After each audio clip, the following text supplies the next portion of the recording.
Vous aimez l'histoire juive ? Retrouvez Liana Gurfinkel dans Un jour notre histoire sur Studio Kalita, c'est tous les matins, pour découvrir ensemble les événements et les personnages qui ont fait notre histoire.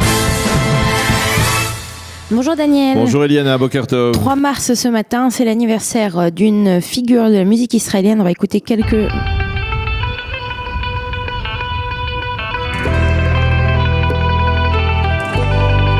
Joe Amar ? Non. Daniel. Allez, voilà. C'est cette voix. C'est Shoshana Damari ou Non, Aouva Ozeri. Aouva Ozeri, bon, c'est d'elle dont je vais parler ce matin, qui est une grande chanteuse israélienne qui a une histoire un petit peu tragique, je trouve. Donc on va parler d'elle ce matin. Elle est née un 3 mars 1948 et c'est l'occasion de parler d'elle. Alors elle est morte il y a un an. Elle est morte en 2016, il y a 2 ans exactement. Enfin, 1 an et demi puisqu'elle est morte le 13 décembre 2016. Aouva Ozeri est née à Kerem à Temanim, le célèbre quartier des Yéménites. Elle était elle-même à Tel Aviv. Voilà, elle est elle-même issue de parents yéménites. Son père qui a fait son alia du Yémen, sa mère qui, elle, a fait son alia d'Éthiopie, étant il y a une partie de la communauté juive du Yémen qui est passée par l'Éthiopie. Et elle était la petite dernière d'une fratrie de 10 frères et sœurs. Et son père va mourir très tôt, alors qu'elle est toute jeune, elle a 4 ans. Et donc, elle va commencer à aider sa mère pour aider toute cette maison. Et une des choses sur lesquelles qu'elle commence à faire, eh bien, elle est ce qu'on appelle mékonénet, c'est-à-dire qu'aux enterrements, elle vient et puis elle chante des chants tragiques à la mémoire de la personne qui vient de partir pour faire pleurer tout le monde. Et c'est ainsi qu'elle se fait connaître.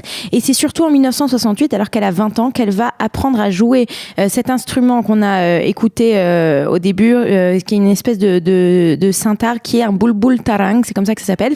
C'est très connu parce que les Beatles, c'est eux qui l'ont introduit la première fois dans la musique occidentale, ce son indien. Donc c'est elle la première qui fait rentrer ce son dans la musique israélienne. Et c'est ainsi qu'elle va composer de nombreuses chansons. Elle va surtout être connue en 75 avec un album qui s'appelle Echan HaChayal, Où est passé le soldat, où en fait elle va écrire des chants à la mémoire de ces soldats qui sont décédés pendant la guerre de Kippour. Et à ce moment-là, elle va se faire connaître. Alors, elle a souvent composé des chansons qui sont un peu tristes, qu'on écoute dans des moments plus de tristesse que de joie, mais elle va se faire connaître avec cette musique qui fait aussi connaître la musique Mizrahi. La musique Mizrahi qui est dans les années 70, c'est vraiment à ses départs, à ses débuts. Elle va écrire de nombreuses de nombreux chants. Entre autres, elle va composer le chant qui s'appelle Yerushalayim Shel Betar, donc Jérusalem du Betar, et on parle ici du Betar du foot, et elle fait une prouesse technologique pour l'époque, puisque elle va réussir à introduire dans l'enregistrement 1 minute 14 du match lui-même de la finale, donc de la Coupe d'Israël.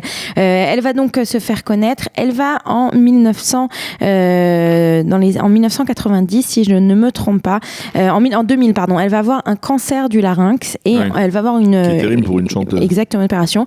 Et en fait, on va lui retirer... Elle ne pourra plus... les cordes vocales, ne pourra plus parler et plus chanter. Mais elle va continuer à être très active, à composer, à jouer. Entre autres, dans la célèbre chanson Shirat Astiker, la chanson des autocollants, qui a fait un grand succès dans les années 2000. Elle va y jouer. C'était la belle-sœur de Daklon, le célèbre chanteur, lui aussi yéménite. Donc c'était sa belle-sœur, ils vont composer ensemble. Et dans les dernières années, en 2015, vraiment en 2014-2015, ils vont sortir. Daklon va réenregistrer des chansons qu'elle avait écrites. Elle va à nouveau jouer, et puis ça va avoir un très grand succès en Israël, toutes ces chansons. Elle est décédée, comme je vous l'ai dit, en 2016, le 13 décembre 2016. De son cancer toujours, et elle a été connue à ce moment-là, et tout le monde a parlé d'elle, de son grand apport à la musique israélienne et à la musique Mizrahi tout court. Voilà. Eh bien, merci beaucoup Eliana pour cette chronique consacrée à Aouva Ozeri. Merci d'avoir rappelé son souvenir. Nous allons marquer une petite pause musicale avant la revue de la presse et des médias israéliens à 8h30 très précisément. Vous aimez l'histoire juive ? Retrouvez Liana Gurfinkel dans Un jour notre histoire sur Studio Qualita, c'est tous les matins, pour découvrir ensemble les événements et les personnages qui ont fait notre histoire.